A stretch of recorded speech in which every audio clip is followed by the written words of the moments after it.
किसान, कबूतर और आम की कहानी। किसान, कबूतर और आम की कहानी इन हिंदी।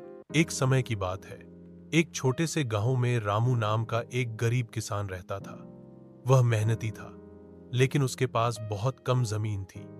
उसकी जिंदगी बड़ी सादगी से चलती थी। आम का पेड़।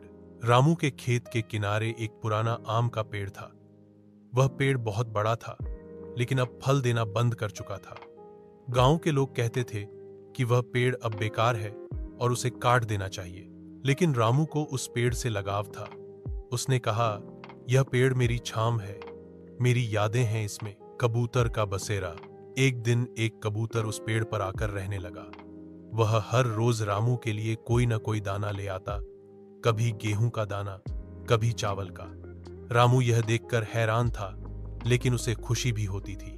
आम का जादू। एक दिन रामू ने देखा कि उस पुराने पेड़ पर एक सुनहरा आम लटक रहा है।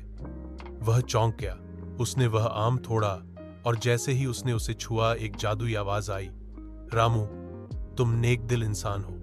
तुमने पेड़ को बचाया और पक्षी को आश्रय दिया। यह आम तुम्हें वरदान देगा। रामू ने आम खाया और अचानक उसकी जमीन उपजाऊ हो गई। खेतों में फसलें लहलहाने लगीं और वह गरीब किसान अब आत्मनिर्भर बन गया।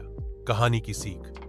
पेड़, पौधे और जानवर भी हमारे साथी होते हैं। जो दूसरों की मदद करता है, प्रकृति उसकी मदद करती है। अच्छाई कभी व्यर्थ नहीं जाती।